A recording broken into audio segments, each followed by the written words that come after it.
Hobi saya baca, jadi saya membaca majalah, koran, dan lain sebagainya. Semua sudah saya baca semua, tiba-tiba saya lihat Alkitab. Dibacanya saya dibacalah Alkitab itu. Terutama di dalam Perjanjian Baru, bicara tentang Tuhan Yesus. Tak lama kemudian saya membaca Yohanes 14 ayat 6, akulah jalan dan kebenaran dan hidup. Tidak seorang pun sampai kepada Bapa jika tidak melalui aku. Saya bandingkan dengan iman saya. Kalau sholat itu setiap rakaat baca sholawat Nabi yang berbunyi Allahumma sholli ala Sayyidina Muhammad wa ala Sayyidina Muhammad, yang artinya ya Allah selamatkanlah Muhammad juga keluarganya Muhammad. Di situ saya tersentak sebagai orang Muslim yang fanatik. Saya mendoakan Muhammad supaya diselamatkan.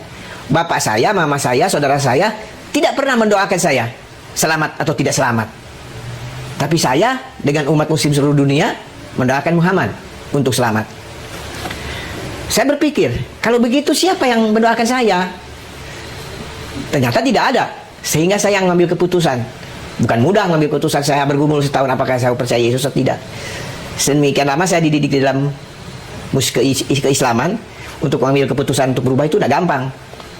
Tapi akhirnya saya ambil keputusan, saya percaya Tuhan Yesus tahun 1979.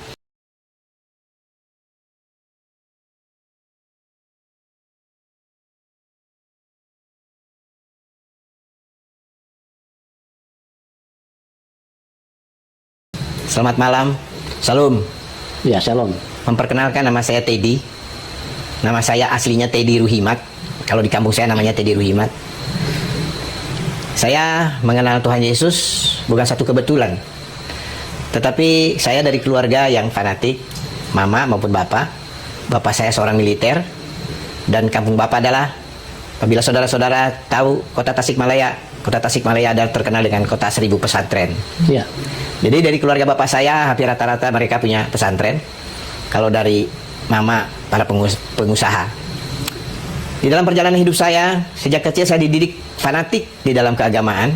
Sehingga dari kecil belajar mengaji dan lain sebagainya. Sebagaimana orang-orang muslim mendidik anak-anaknya. Begitulah saya dididik di dalam keagamaan yang notabene fanatik. Jadi tidak ada peluang kita untuk bermain-main di dalam keagamaan. Kalau belajar ngaji, salah sedikit main pukul dengan rotan oleh ustadz. Saudara yang kasih, dalam perjalanan hidup saya besar karena dengan kekerasan oleh orang tua karena militer, sehingga saya menjadi orang yang keras, orang yang keras hati, keras segala-galanya. Saudaraku yang kekasih, ketika tahun 67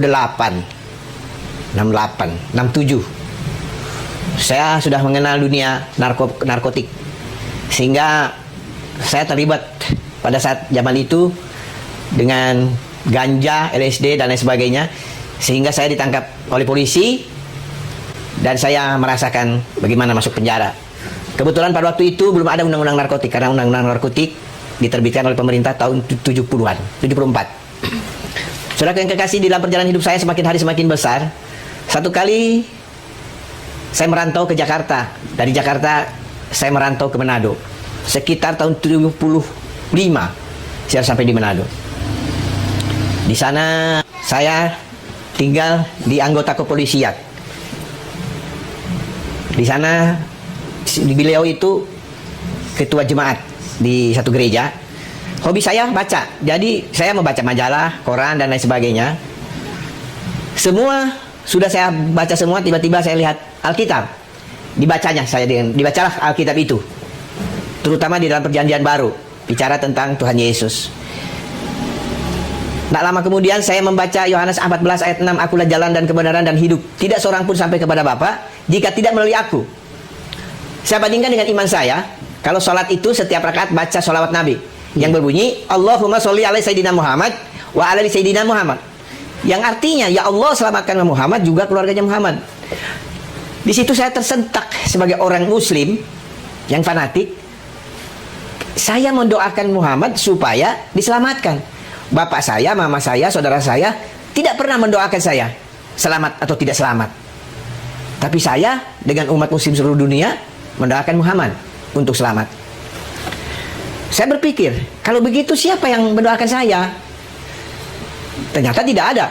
Sehingga saya yang mengambil keputusan Bukan mudah mengambil keputusan. Saya bergumul setahun apakah saya percaya Yesus atau tidak. Sedemikian lama saya dididik di dalam keislaman. Untuk mengambil keputusan untuk berubah itu udah gampang. Tapi akhirnya saya ambil keputusan, saya percaya Tuhan Yesus tahun 1979. Kalau tidak salah bulan Mei saya. Dan situlah. Sebentar Pak Teddy, saya mau bertanya dulu. Pak Teddy, bagaimana ceritanya Bapak bisa sampai di rumah yang ada Alkitab? Bapak kan seorang yang fanatik pada waktu itu. Betul, terima kasih. Ada satu hal, kehidupan orang Manado itu, saya merantau ke seluruh Indonesia, mereka itu menganggap orang itu saudara. Oh. Makanya kan ada pepatah, orang sama bersaudara. Oh. Kalau pepatah di Manado. Iya, iya. Saya nggak dianggap orang lain, walaupun saya masih sembahyang, mereka cuek aja, welcome aja. Dan kebetulan yang saya tinggali waktu itu seorang polisi berpangkat kolonel. Kalau sekarang kombes, kalau zaman tahun 70-an itu kolonel. Iya, iya. Dan dia sebagai ketua jemaat satu gereja Masehi Injil Minahasa. Iya. Nah, disitulah saya bisa ketemu Alkitab, saya membacanya. Karena saya memang dari kecil sudah pintar membaca. Sebentar Pak, Bapak temukan Alkitab itu disodorkan untuk Bapak baca atau Bapak mengambil sendiri atau bagaimana pada waktu itu? Di rak-rak buku. Ngambil sendiri, tidak ada yang sodorkan. Tidak pernah diinjili oleh seorang pun. Tidak ada. Saya ambil sendiri, saya percaya itu adalah dorongan Roh Kudus. Ambil sendiri dan saya baca. Sehingga setelah saya baca, banyak sekali keajaiban-keajaiban di dalam Alkitab yang tidak ada di dalam kitab yang saya baca zaman dulu. Ya itulah setelah saya masuk ke Injil Yohanes 14 ayat 6, di sana tertulis, akulah jalan dan kebenaran dan hidup, tidak seorang pun sampai kepada Bapa jika tidak melalui aku. Berarti ya jalan itu Yesus. Tidak ada tokoh agama selain Yesus yang mengatakan akulah jalan, termasuk Nabi saya. Sehingga saya harus ambil keputusan, mau ikut Yesus atau saya tetap mau ikut Nabi saya. Kalau dipikir-pikir, saya ini ternyata beragama dengan iman buta. Saya bisa ngaji, saya belajar ngaji, tapi saya tidak tahu artinya. Jadi artinya iman buta. Sementara saya baca Alkitab bahasa Indonesia, dengar arti yang sungguh-sungguh pakai bahasa Indonesia atau bahasa ibu, sehingga saya mengerti apa yang diperintahkan Tuhan kepada orang yang mau mengikutinya. Berarti saya harus mengambil keputusan. Akhirnya saya mengambil keputusan harus percaya Tuhan Yesus. Haleluya. Dan saya dibaptis di gereja Masehi Injil Minahasa di Kampung Rike, Wania, Manado. Tahun 79. Tahun 79. Tapi saya bertumbuh di gereja Alkitab Anugerah.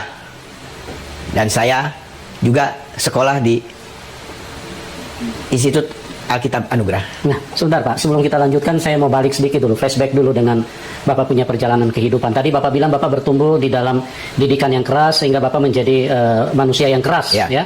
Itu dalam pengertian yang mungkin lebih transparan seperti apa? Apa Bapak terlibat perkelahian atau bagaimana? Saya sering terlibat perkelahian. Ya, tahun 60-an. Sebelum G3 Polos PKI itu tentara di rumah tuh ada senjata Thompson. Ya, suka bawa-bawa lah. Kekerasan. Saya di samping juga nakut-nakutin orang dengan senjata orang tua. Saya juga suka berkelahi, memukulin orang.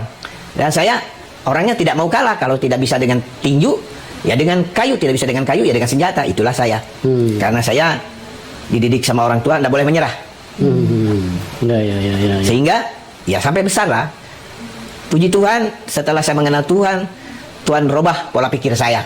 Pola tingkah saya dirubah, pola pikir tingkah, dan hati pun dirubah oleh Tuhan untuk lebih mengasihi. Haleluya. Nah, setelah Bapak terima Tuhan Yesus, apa yang terjadi dengan kehidupan Bapak? Misalnya, bagaimana reaksi keluarga? Kan keluarga dari keluarga yang fanatik itu.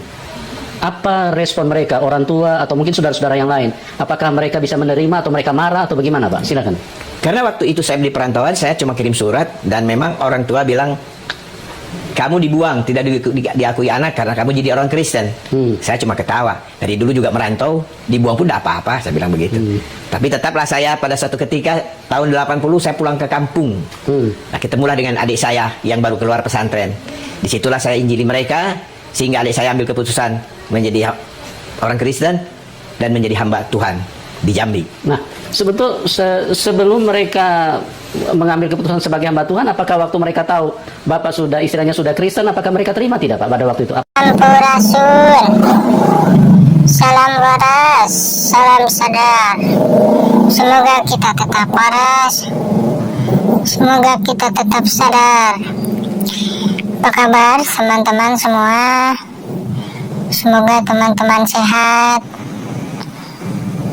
diberkati selalu oleh Tuhan, dimudahkan dalam segala urusan, dimudahkan dalam segala rezekinya ya, amin. Terima kasih banyak teman-teman telah menyaksikan, telah menonton tayangan di video tadi.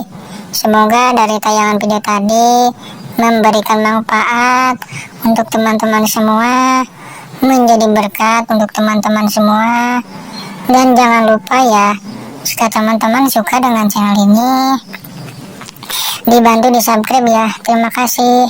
Apakah mereka marah atau bagaimana?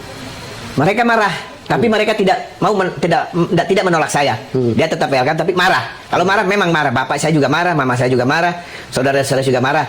Tapi dilihat dari latar belakang saya orang keras, mereka tidak mengusir saya. Gitu. Mereka juga mungkin bingung kok bisa berubah gitu. Iya.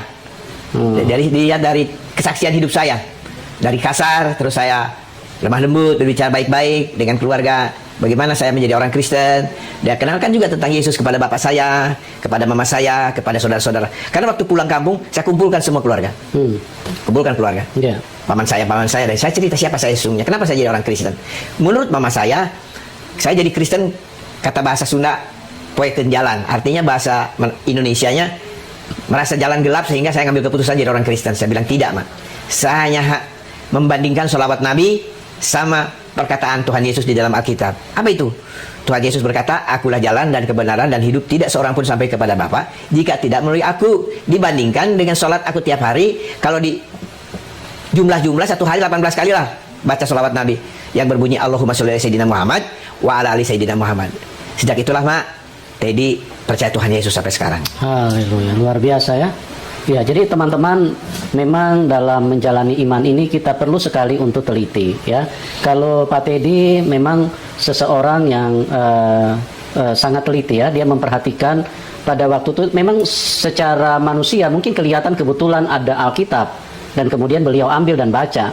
Tapi di situ kita melihat bahwa Roh Kudus bekerja dan Pak Teddy sampai kepada ayat yang di dalam Yohanes 14 ayat 6, akulah jalan kebenaran dan hidup, tidak ada seorang pun yang datang kepada Bapa kecuali melalui aku. Nah, jadi perlu sekali teman-teman bahwa kita harus memastikan iman kita.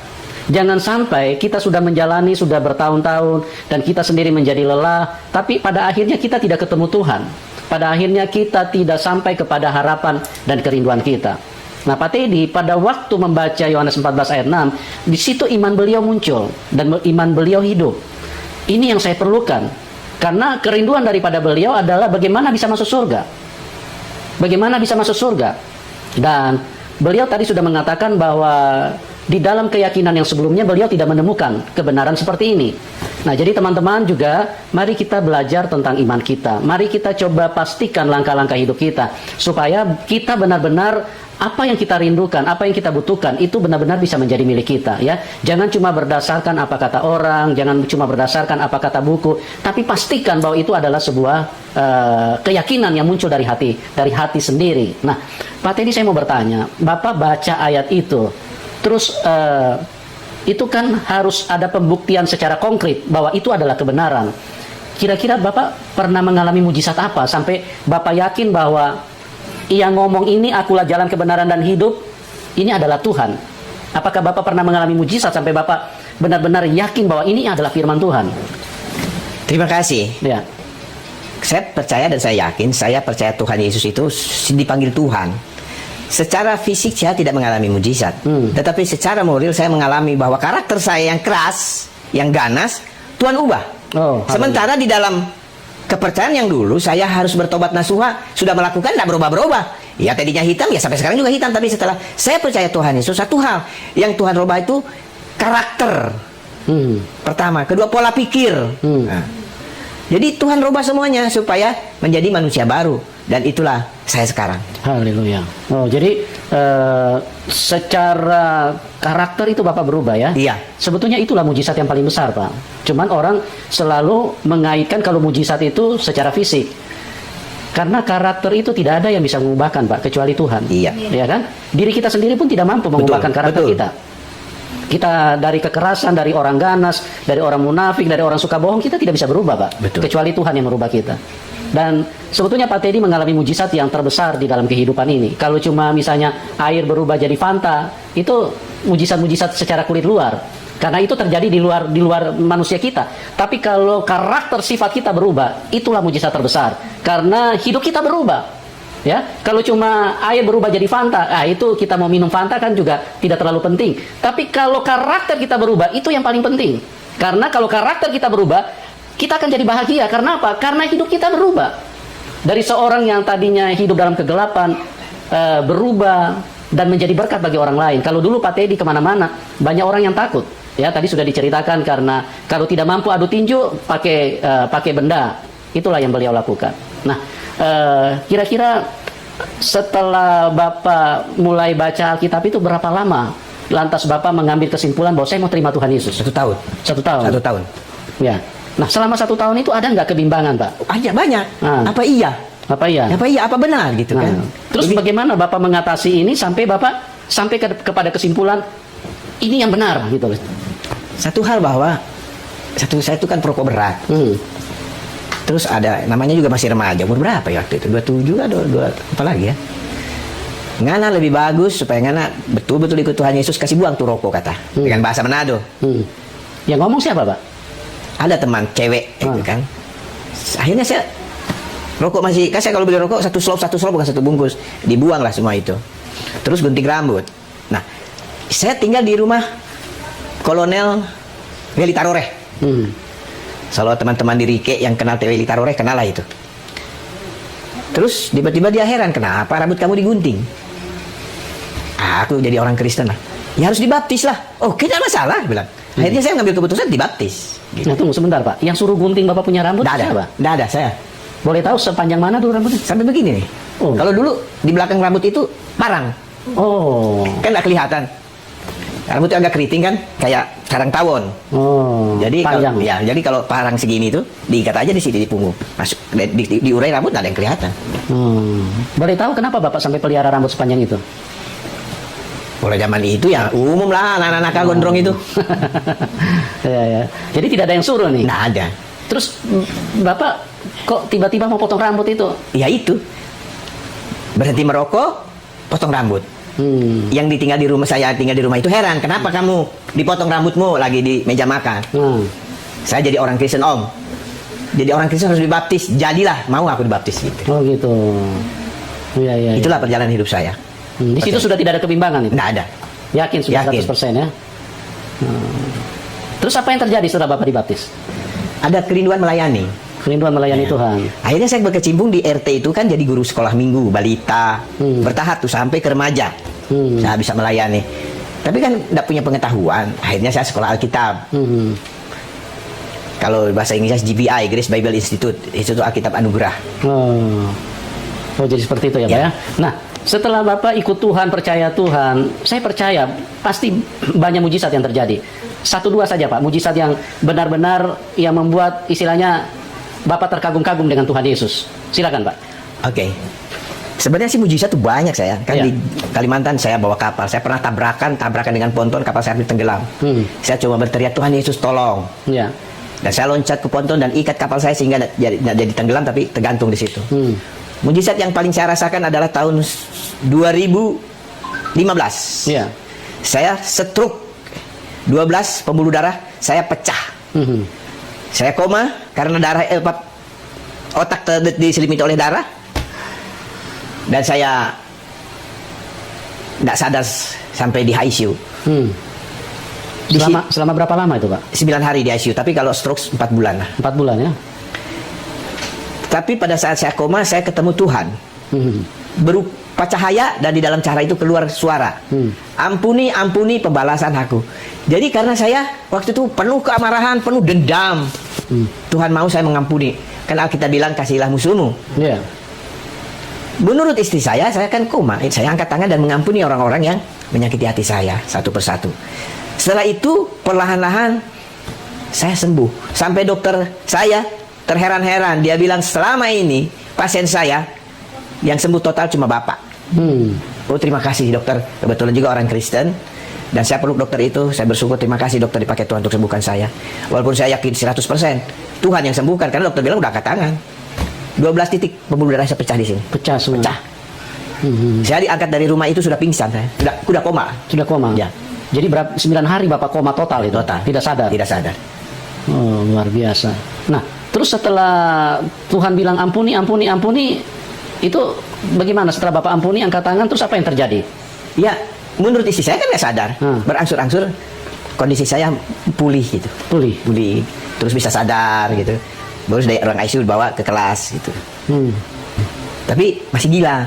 Masih gila? Iya. Oh. Sudah sadar, tapi gila kan, ngoceh. Oh. Nggak karu-karuan. Tapi istri saya selalu berdoa, dan hamba-hamba Tuhan selalu datang mendoakan saya sampai saya pulih. Tapi mujizat terbesar bahwa saya dipulihkan sama Tuhan total gitu.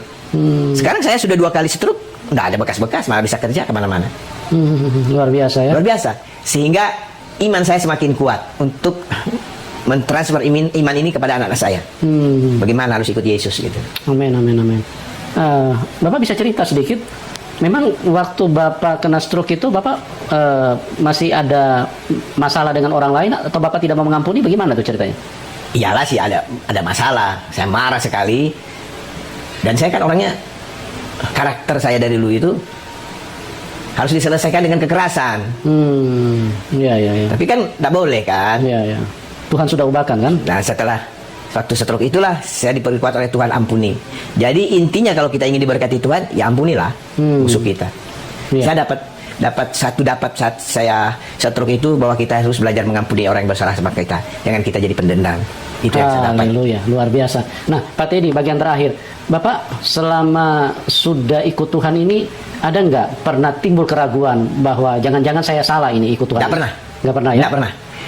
Saya pernah mundur dari Tuhan waktu di Kalimantan, nggak pernah gereja, nggak pernah ibadah ke Alkitab, nggak pernah berdoa, pokoknya. Tapi saya tetap ikut Tuhan. Nah, kalau saya ada masalah, yang saya teriak, Tuhan Yesus tolong. Kalau ada masalah, Tuhan Yesus tolong. Itulah pada satu ketika saya menikah, anak saya mulai kecil, besar, sekitar 5-6 tahun. Karena tetangga orang Bugis semua, kok anak saya bawa handuk. Dia mau sholat, saya menangis, saya peluk anak saya. Langsung saya cari gereja untuk ibadah, supaya anak saya juga sekolah minggu. Haleluya. Karena anak saya mau sholat, mau ngapain? Nah ini yang besar ini, baru anak ini. Amparin jadi sajadah. Itu saya nangis, ampun Tuhan, saya sudah salah, tidak didik anak yang baik, anak yang sudah Tuhan anugerahkan bagi saya. Saya tidak pernah meragukan kasih Tuhan, tidak pernah meragukan kuasa Tuhan, tidak pernah meragukan kebenaran Tuhan. Sejak saya percaya sampai saat ini, saya tetap setia ikut Tuhan. Walaupun saya, karena masalah ekonomi, masalah itu, saya sempat tidak aktif. Bukan tinggalkan Tuhan, tapi tidak aktif. Nggak aktif ya? Wow, keren, dan keren. Sungguh sangat luar biasa karya Tuhan, perbuatan Tuhan, dan kuasa Tuhan dalam kehidupan keluarga ini. Ya, Bapak, Ibu, dan Saudara yang dikasihi oleh Tuhan, perjalanan kehidupan setiap murtadin, saya sering katakan bahwa tidaklah mudah untuk menjadi seorang murtadin. Namun, percayalah bahwa ketika mereka sungguh-sungguh senantiasa mencari Tuhan, mendekatkan diri kepada Tuhan, maka Tuhan tidak pernah diam, dan Tuhan tidak pernah menutup mata untuk memperhatikan mereka-mereka ini yang sungguh-sungguh mencari kebenaran. Nah, karena itu Bapak, Ibu, Saudara, dari kisah ini menjadi inspirasi bagi kita semua untuk tetap taat dan setia menjadi pengikut Kristus, karena penyertaan Tuhan selalu nyata dalam setiap langkah kehidupan kita. Oke, itu saja dari saya. Kiranya Tuhan Yesus memberkati kita semua. Salam damai sejahtera. Shalom.